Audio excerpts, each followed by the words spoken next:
We're glad you're here to join us for worship at Holy Trinity Lutheran Church. My name is Pastor Eric. My pronouns are he, him, and his. It is our hope that all will feel welcomed here. And while you're with us online, we consider you a part of our community. Before we begin with our opening hymn, just a couple quick announcements. One, we continue to thank everyone who sustains our ministry through their gifts, and you can mail those gifts into us. We are checking the mail regularly, or you can go online to our website and click on the Give button. Please make note that next week, August 16th, we are going to have a live Zoom call for communion at 11 a.m.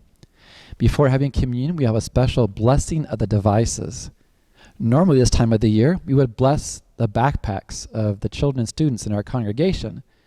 But this year, because things are going to be online for school, we want to bless their laptops, their iPads, or cell phones, the things that will connect them to the teachers.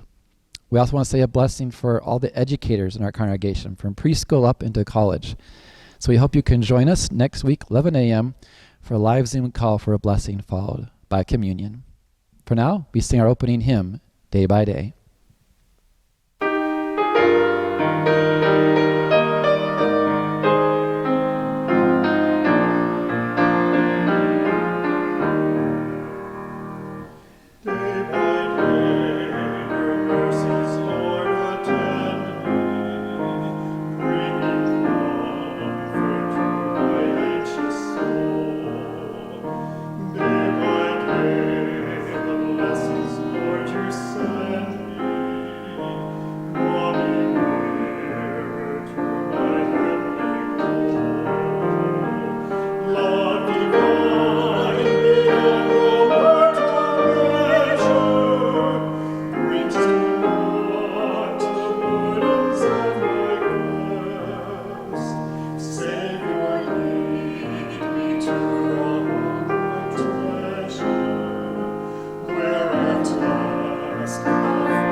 The grace of our Lord Jesus Christ, the love of God, and the communion of the Holy Spirit be with you all. Let us pray. O God, our defender, storms rage around and within us, and cause us to be afraid. Rescue your people from despair, deliver your sons and daughters from fear, and preserve us in the faith of your Son, Jesus Christ, our Savior and Lord. Amen. We continue with our first reading. The first reading is from the first book of Kings, chapter 19. The angel of the Lord came a second time, touched him and said, "Get up and eat, otherwise the journey will be too much for you." He got up and ate and drank. Then he went in the strength of that food 40 days and 40 nights to Horeb, the mount of God. At that place he came to a cave and spent the night there. Then the word of the Lord came to him, saying, "What are you doing here, Elijah?" He answered, "I have been very zealous for the Lord, the God of hosts. For the Israelites have forsaken your covenant, thrown down your altars, and killed your prophets with the sword. I alone am left, and they are seeking my life to take it away." He said, "Go out and stand on the mountain before the Lord, for the Lord is about to pass by." Now there was a great wind, so strong that it was splitting mountains and breaking rocks in pieces before the Lord. But the Lord was not in the wind. And after the wind, an earthquake, but the Lord was not in the earthquake. And after the earthquake, a fire, but the Lord was not in the fire. And after the fire, a sound of sheer silence. When Elijah heard it, he wrapped his face in his mantle and went out and stood at the entrance of the cave. Then there came a voice to him that said, "What are you doing here, Elijah?" He answered, "I have been very zealous for the Lord, the God of hosts. For the Israelites have forsaken your covenant, thrown down your altars, and killed your prophets with the sword. I alone am left, and they are seeking my life to take it away." Then the Lord said to him, "Go, return on your way to the wilderness of Damascus. When you arrive, you shall anoint Hazael as king over Aram. Also you shall anoint Jehu, son of Nimshi, as king over Israel. And you shall anoint Elisha, son of Shaphat of Abel Meholah, as prophet in your place. Whoever escapes from the sword of Hazael, Jehu shall kill. And whoever escapes from the sword of Jehu, Elisha shall kill. Yet I will leave 7,000 in Israel, all the knees that have not bowed to Baal, and every mouth that has not kissed him." Word of God, word of life. Thanks be to God.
Holy Gospel according to Matthew, chapter 14. Glory to you, O Lord. Immediately he made the disciples get into the boat and go on ahead to the other side, while he dismissed the crowds. And after he had dismissed the crowds, he went up the mountain by himself to pray. When evening came, he was there alone. But by this time the boat, battered by the waves, was far from the land, for the wind was against them. And early in the morning he came walking toward them on the sea. But when the disciples saw him walking on the sea, they were terrified, saying, "It is a ghost." And they cried out in fear. But immediately Jesus spoke to them and said, "Take heart, it is I. Do not be afraid." The Gospel of the Lord. Praise to you, O Christ. For our message this morning, we're going to hear from a special visitor from the Bible about a time when he was on Mount Horeb.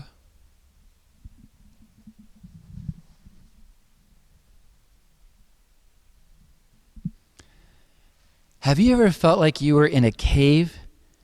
I don't mean necessarily a literal cave. I mean, have you ever felt like you were in a dark place in your life? Like you were all alone and you weren't sure what to do next? That's the kind of place I was in. I was in a cave, but for me it was both figuratively and literally. I was in a cave on the slopes of Mount Horeb. And I was in a hard place where I felt alone and not sure what to do next. I felt like God had abandoned me. God seemed silent.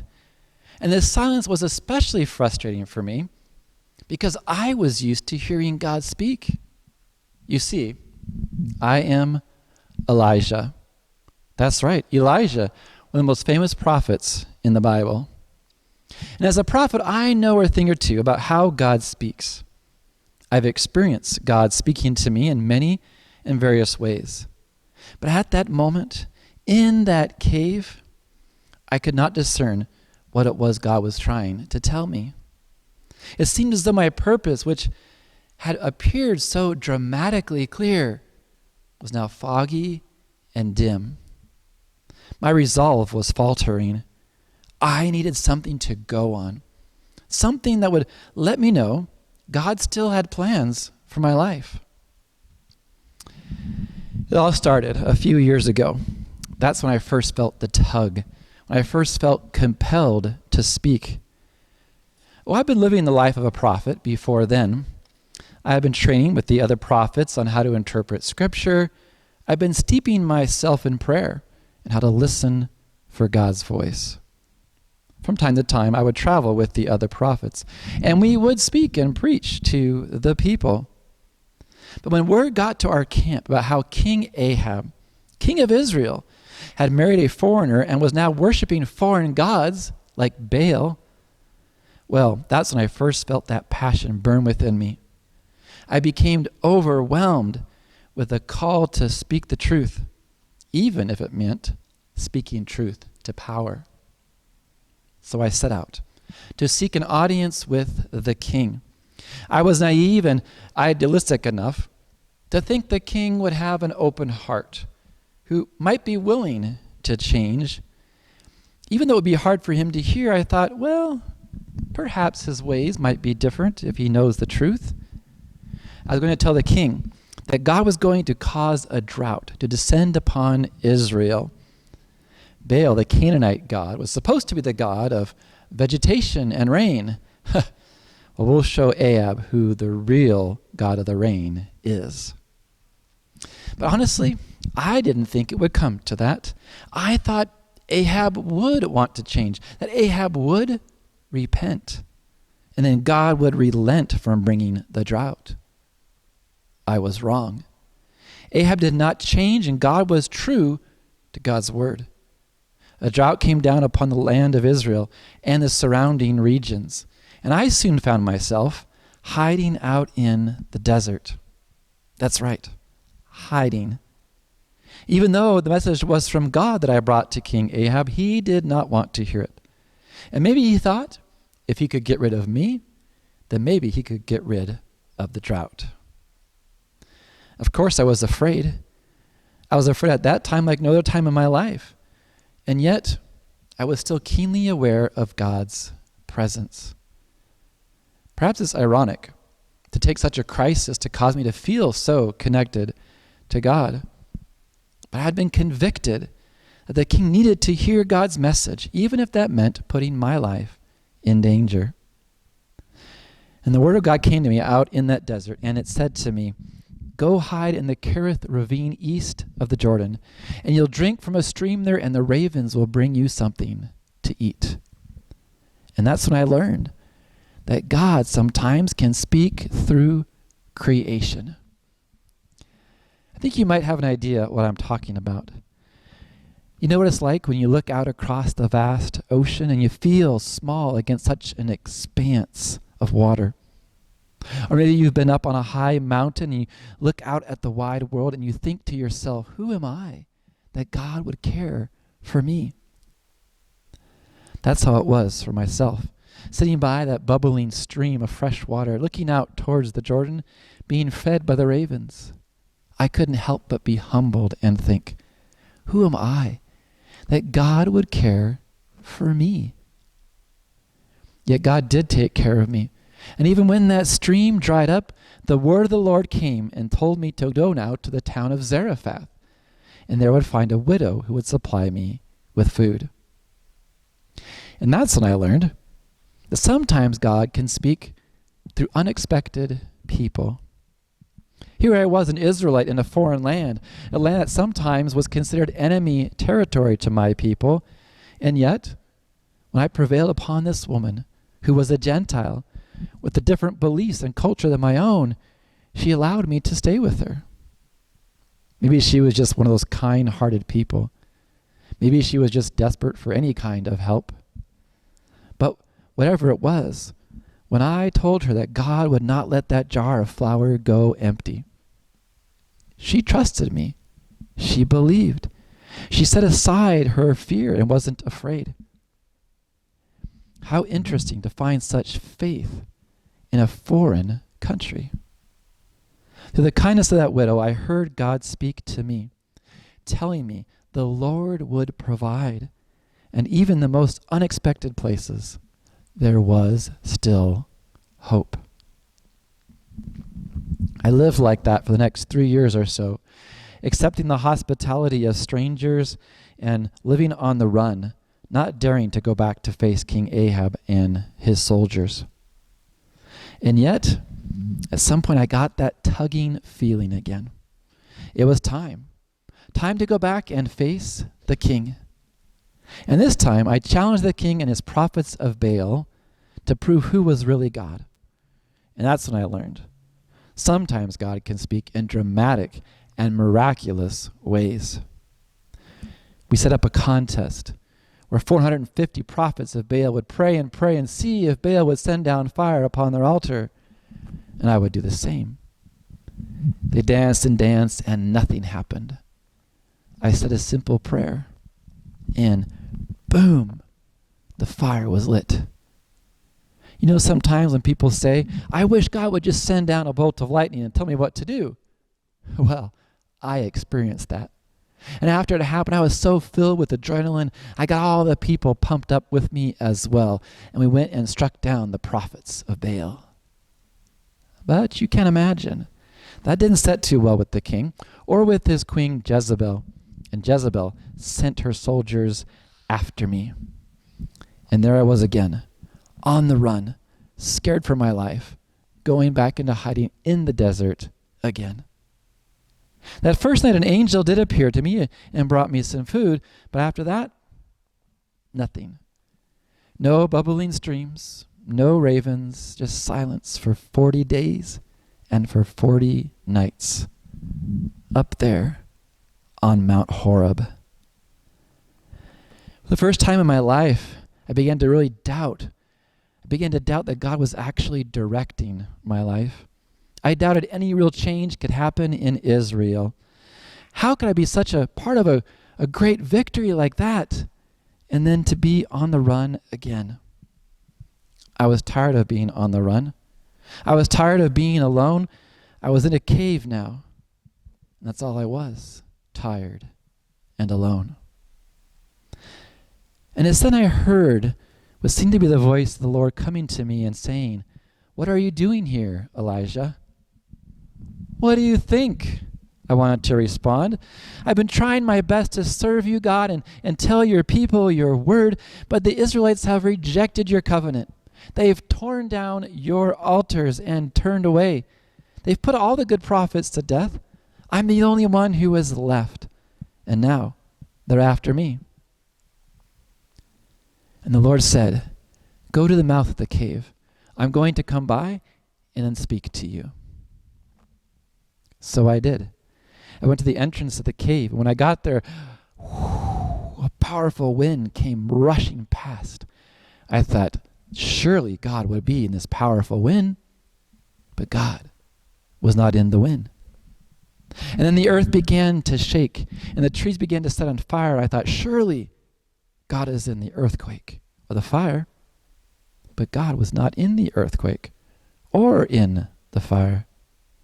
And then a small, gentle whisper came. It was almost imperceptible at first, but there it was. And it was the voice of God.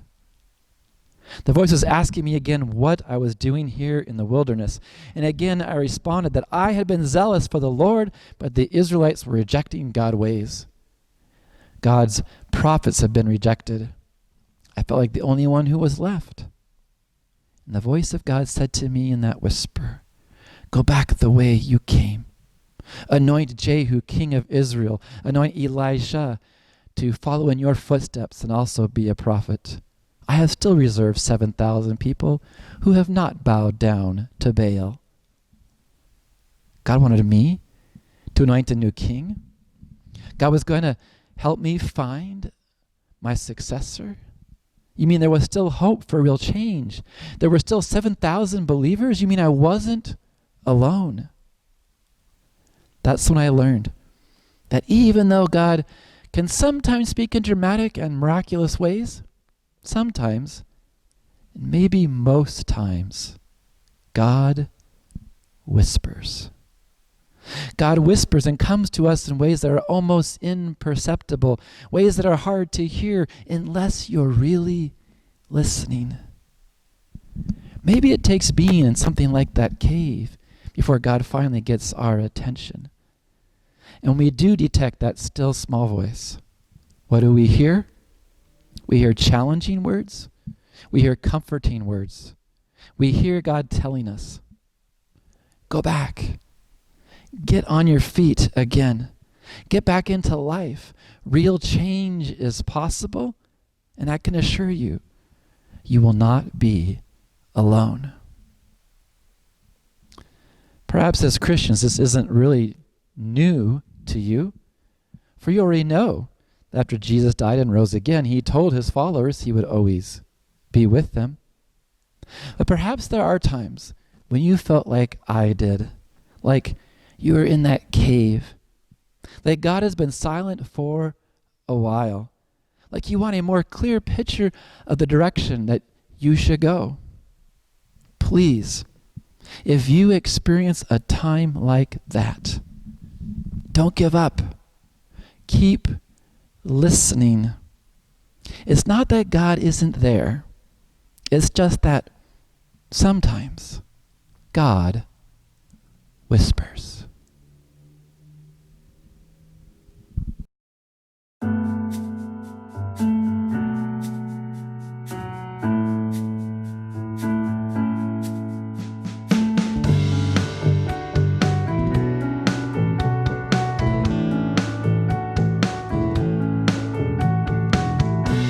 Nothing can separate, even if I ran away.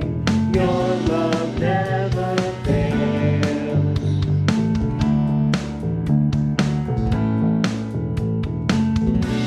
I know I still make mistakes. You have new mercies for me every day. Your love never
The chasm was far too wide. I never thought I'd reach the other side. Your love never fails.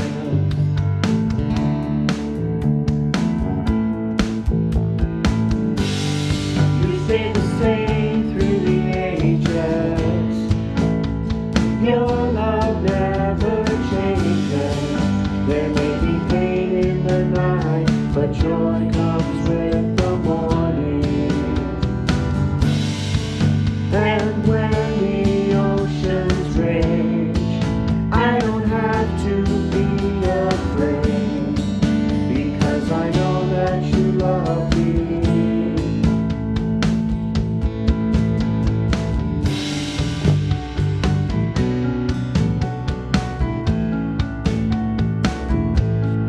You make all things work together for my good. You make all things work together for my good. You make all things work together for my good. You make all things work together for my good. You make all things work together for my good. You make all things work together for my good. You stay the same through the ages. Your love never changes.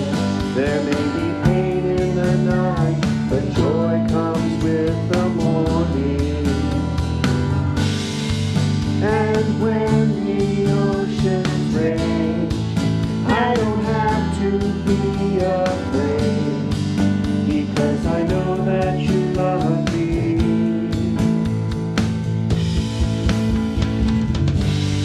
You stay the same through the ages. Your love never changes. There may be pain in the night, but joy comes with the morning. And when the oceans rage, I don't have to be afraid, because I know that you love me.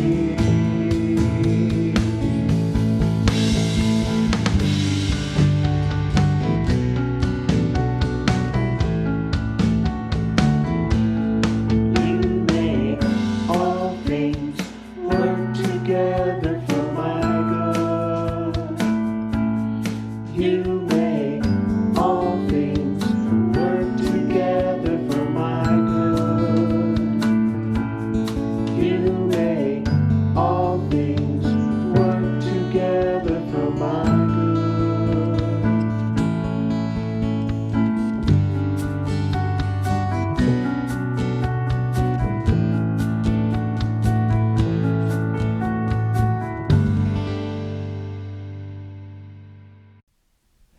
Today, for our offering, we hear from our praise band. Hopefully, you have been enjoying the various songs and music that are played, and some of those songs involve our praise band. We're happy to hear from them today so you can see the faces behind the instruments and voices you hear on Sundays.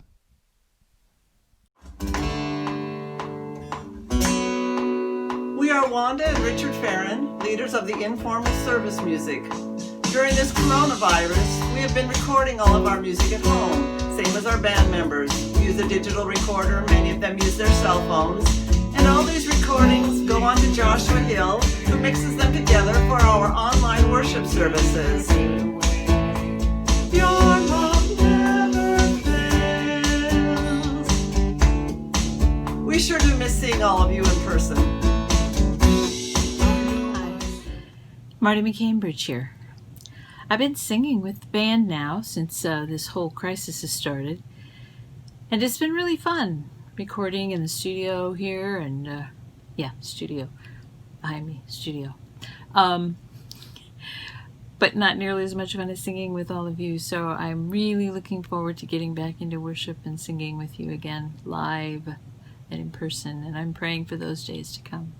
And I'm praying for all of you to remain well and hope to see you soon.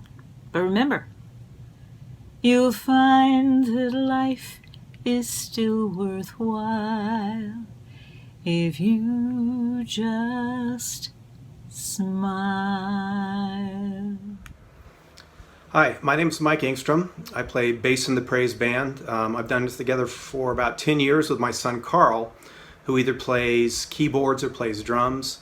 We enjoy doing that together. We enjoy being part of the service that way. And though it's been fun to do the remote pieces we've been putting together, I really miss playing together with the group and having both a fellowship and the sort of musical spontaneity we have of playing together. So hope to see you all soon in church. Good morning. I'm Nina Wong. In October of 2017, I joined Holy Trinity, and before long I was happily and joyfully participating in the praise band, lifting our voices of praise and thanksgiving to God. At times I also contribute instrumentally with my flute.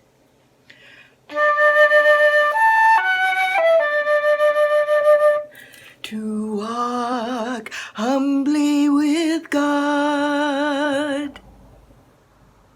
Blessings to each of you. Good morning, Holy Trinity family. My name is Deborah Warnier, and I'm a singer here with the Praise Band at the 9:30 service. So if that's the service you attend, you've probably seen me singing. I've been singing with this band for about 5 years, and I really enjoy singing with them. They're a great group of people and very talented musicians. I really enjoy being part of this community. What you may not know about me is that I'm a singer-songwriter. I have written a few songs and recorded them, and this morning I just wanted to share part of one of those songs with you. The title is Hey There, Child. Hey there, child, won't you stay a while? I've got something that I want to tell you. I know you strayed, not always walking the straight and narrow line, but if you want to feel my love coming down from up above, you're gonna have to listen for a while. Thank you so much for listening. Have a blessed day. Bye-bye. Put your faith in heaven up above.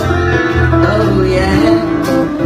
Put your faith in heaven above. Hey there, this is Fred Lindbergh, and I sometimes sing and sometimes play the guitar with the Praise Band for, I think, a little over 10 years now. And this is my guitar. He's got the whole world in his hands. He's got the whole wide world in his hands. He's got the whole world in his hands. He's got the whole world in his hands. Hi, I'm Darren Erickson. I've been blessed to be a part of the Praise Band since it first began, and with quarantine we been able to continue being a part of the worship service with the help of Josh Hill and Richard and Wanda Farron. So my job is still being a part of the vocals. I get a copy of the rhythm and chords sent to me via email, as well as a printed version of the song we're singing. So I print that off and I record my voice on my cell phone and then send that in to Josh and Richard, and they work the magic of putting it all together for what you hear on Sunday mornings. So it goes a little like this.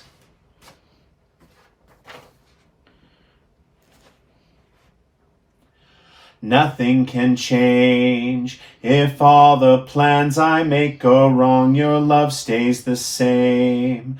Your light will guide me through it all. I'm hanging on. I'm leaning into you. And there you have it. That's how it's done.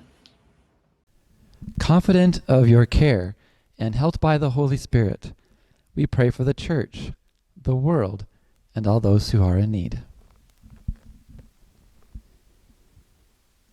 We pray for your church throughout the world, O God. Give courage in the midst of storms, so that we see and hear Jesus calling. Take heart, it is I. Do not be afraid. May we follow Christ wherever he leads. Lord, in your mercy, hear our prayer. For the well-being of your creation, protect waterways, forests, lands, and wildlife from exploitation and abuse. Help the human family endeavor to sustain and be sustained by the resources of your hand. Lord, in your mercy, hear our prayer. For the nations and their leaders, in you steadfast love and faithfulness meet, and righteousness and peace kiss. May nations in conflict know the peace that is the fruit of justice, and the justice that is the path to peace. Lord, in your mercy, hear our prayer. We pray for those in need. Everyone who calls upon your name will be saved. Accompany all who are lonely. Hear the voices of those who cry out in anguish, and support those who are frustrated in their search for an affordable place to live. We pray for those who are suffering this day, and we pray especially for those newly added to our prayers. Art Tomlinson, for peace and comfort. For Robbie Beatty, for recovery from a hospital stay. For Joyce DePue, sister of Donna Pugh, for successful hip replacement surgery. For Susan, friend of Lori Morrow, as she fights cancer, and for strength for her family. Lord, we now offer our personal prayers to you, either spoken out loud or silently in our hearts.